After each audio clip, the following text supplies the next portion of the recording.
Hello everyone! Magandang araw sa inyong lahat. Welcome back sa aming YouTube channel, Farm TV Realty Lopez. This is Luis, one of your site locators today. At ngayong araw ay nandito tayo sa bayan ng Macalelon, Quezon. Meron tayong isa site na property na may sukat or lawak na more or less 5 hectares o hektarya. So for now, more or less pa lang yung masasabi ko since wala pa sa amin yung papers ng property. Pero ilalagay ko na lang sa screen yung exact na sukat ng property once we got the papers of the property. So again, for now, it's more or less 5 hectares. Ang layo nito mula sa National Road is mga 500 meters. And meron din itong right-of-way na 100 meters. So right now, ipapakita ko sa inyo kung saan mismo yung right-of-way niya. Since meron naman ng barbed wire yung katabing property. So yung pinakakatabing daan dito is yung pinaka right-of-way niya. So 100 meters from here sa Barangay Road hanggang dun sa property yung right-of-way. Alright, so as you can see naman, yung Barangay Road natin is cemented. So wala namang magiging issue or... Alright, so kanina nandun tayo nang galing. Again, doon yung right-of-way. Pero ngayon ay dito lang kami dadaan since medyo masukal pa din sa pinaka right-of-way, okay? So, tara, puntahan natin yung property.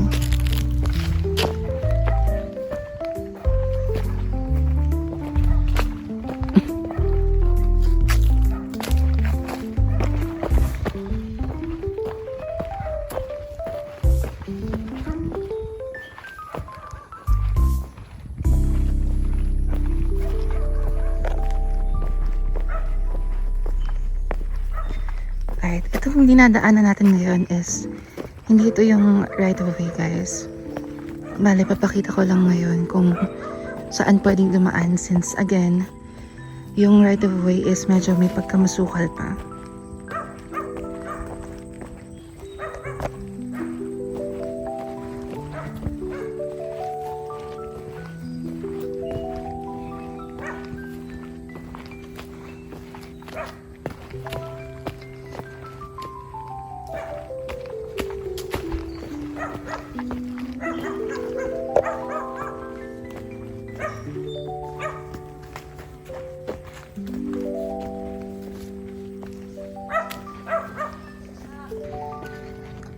Okay guys, so ito yung sinasabi ko kaninang right of way.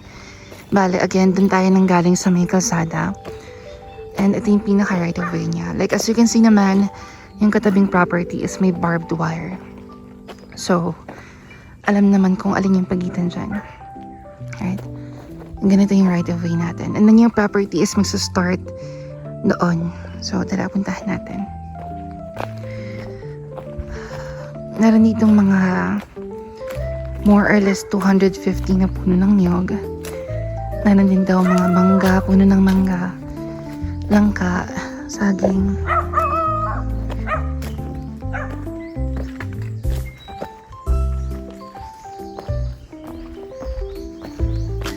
Again guys, ito yung pinaka right of way.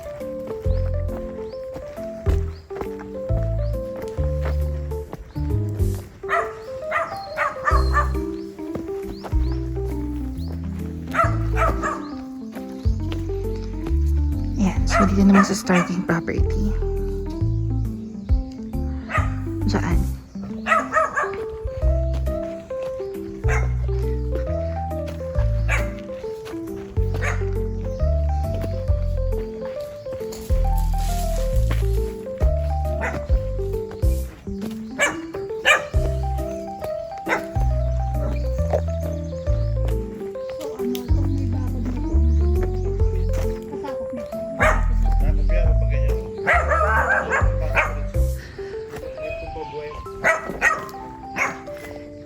I'm so sorry about the dog.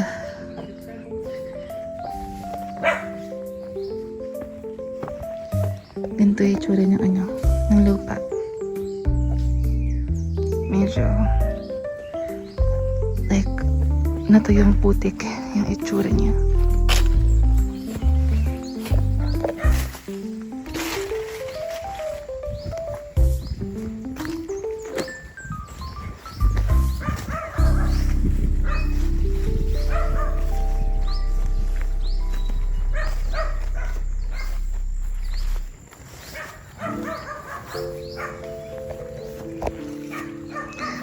Merong tenant dito pero sabi naman is nakapag-usap na yung tenant and yung owner ng property. So, labas na yung buyer. Again guys, I do apologize about the background noise since hindi kami kilala ng aso dito. So, ito yung bahay ng tenant.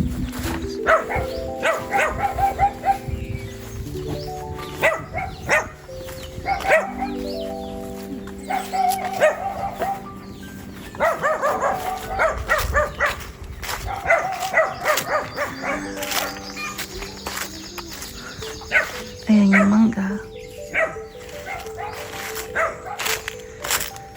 There are not much fruit-bearing trees dito sa property.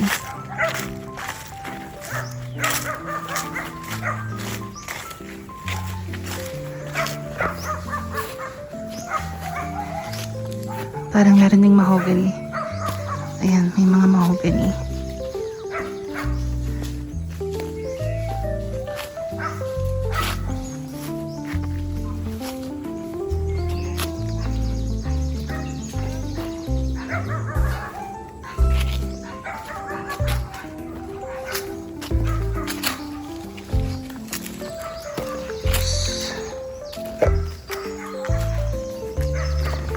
Ouch.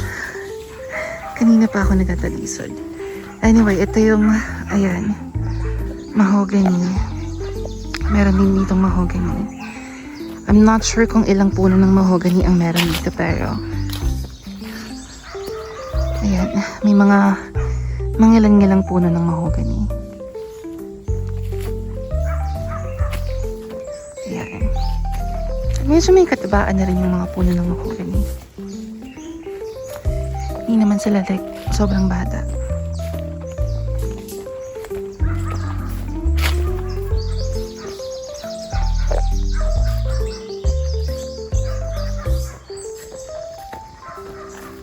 Ito yung puno ng mangga. Daan.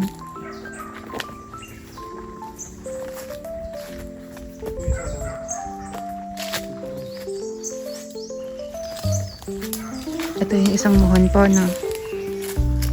Yan. Punta raw doon sa kahoy sa may taas. Pero ito pong dinaanan natin, sakop pa rin to, no? Okay. Yan, puno ng mangga. Papunta pa doon yung property.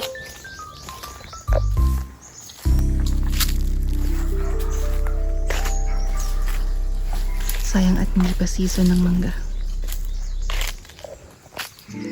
Ayun. Anong puno to, kuya? Kalamansi? Dalanghita po yun. Ah, dalanghita.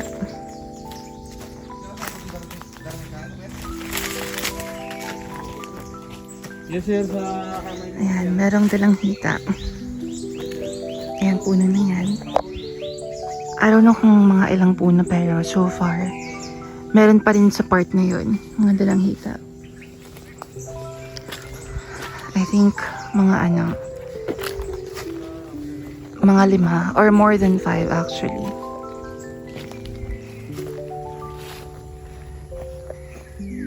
Ayan. Meron ding mga maliliit pa na puno ng mahogany.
Ayan yung mga bunga ng niyog.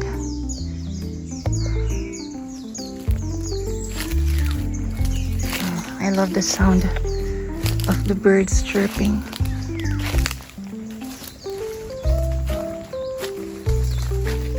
Ayan, meron pa din ditong puno ng nalanghita. Ito naman is puno ng langka. Ayan. So you can see, meron na rin mga bunga, kaso maliliit pa.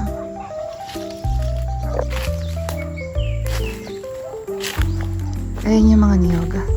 Like what I mentioned earlier, ang puno ng niyog dito is more or less, 250. So, there are not much talaga. Pero, ayun nga, may mga other fruit-bearing trees naman like ito.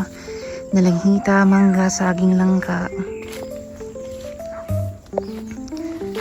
I'm not really sure lang kung ilan yung nakakopras nila every time na harvest season. Pero, for sure, hindi naman like super madami since again, 250 na puno lang ng niyog ang meron dito sa property. Pero right now naman as I can see or like here, being in person or being here, matataba yung puno ng niyog actually, like this. Ayan, matataba yung puno.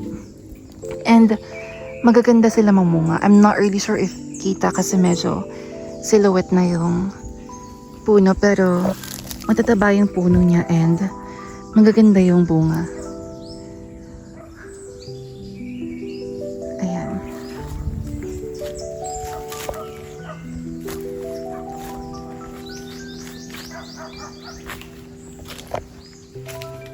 Meron lang. Ito buhay pa to eh. Itong punong nakatumba na to, buhay pa rin siya. Ayun, may mga bunga pa rin siya.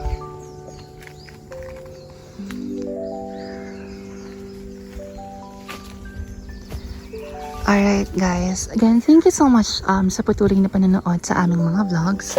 Again, if you do have any questions or inquiries, do not hesitate to message us or call us through the phone numbers on the upper right side ng video.